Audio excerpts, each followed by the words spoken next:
South Korea is no stranger to political drama, but what happened this week marks one of the most shocking chapters in its modern history. Former President Yoon Suk Yeol has officially left office, and not because of a peaceful transition of power, but because of a constitutional impeachment that has left the nation divided. While some citizens celebrated what they see as a victory for democracy, others are questioning whether this was justice or political revenge. The story doesn't end with his departure. In fact, it's only just beginning. Yoon is now facing a criminal trial, one with potentially life-changing consequences. Earlier this week, Yoon Suk Yeol waved solemnly to a crowd of loyal supporters as he walked out of the presidential complex for the last time. A convoy of black vehicles waited to escort him away, not to a new political post or diplomatic tour, but back to his private apartment in southern Seoul.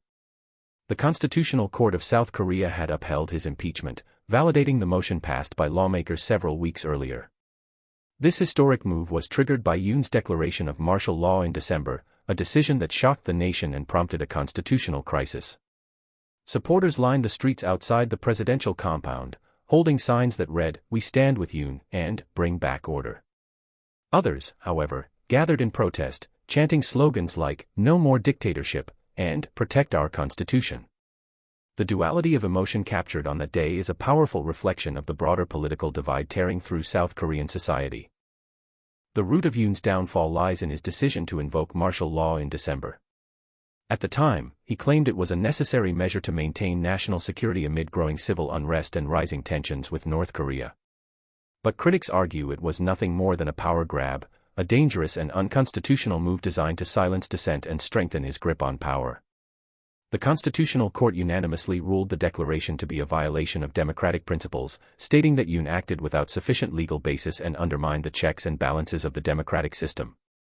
The move drew international condemnation, with human rights groups calling it a regression for democracy in East Asia.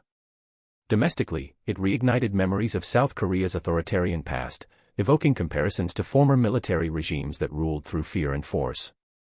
The nation had come too far, many believed, to tolerate another descent into autocracy. But not everyone agreed.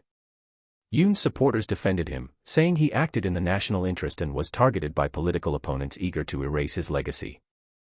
The streets of Seoul and social media platforms tell two very different stories. While some citizens took to Twitter and TikTok with messages of celebration, claiming justice has been served, others flooded comment sections with outrage, using hashtags like #JusticeForYoon and #StopTheWitchHunt. In several neighborhoods, impromptu rallies formed both in support of and against the former president. At one such rally near the National Assembly, tensions ran high as opposing sides shouted at each other across police barricades. Online forums and news commentaries reflect a population that is deeply divided, not only about Yoon, but about the state of democracy in South Korea. Some fear that this impeachment sets a dangerous precedent where political rivals can use legal means to eliminate threats. Others believe it's a sign of progress, proof that no one, not even a president, is above the law. These clashing perspectives have fueled an ongoing national conversation about power, accountability, and the fragile state of democratic norms. Despite leaving office quietly, Yoon Suk Yeol's legal troubles are far from over. He now faces a criminal trial on charges of insurrection, one of the most serious offenses in South Korea's legal code.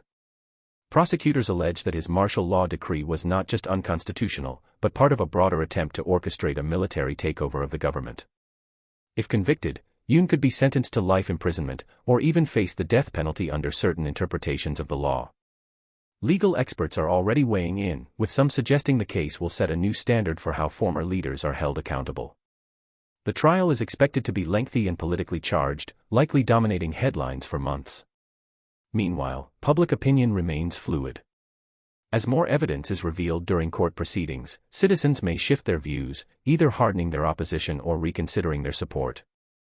Either way, the outcome of this trial could permanently alter the trajectory of South Korean politics. The impeachment and upcoming trial of Yoon Suk Yeol is more than just the fall of one political figure. It's a test of South Korea's democratic resilience, its commitment to rule of law, and its ability to reconcile deep internal divides. As the world watches closely, one question remains at the heart of this unfolding drama: was this true justice, or was it a political power play? We want to hear what you think. Is South Korea setting a powerful example, or entering dangerous territory? Drop your thoughts in the comments below, and don't forget to like, share, and subscribe for more in-depth global political coverage.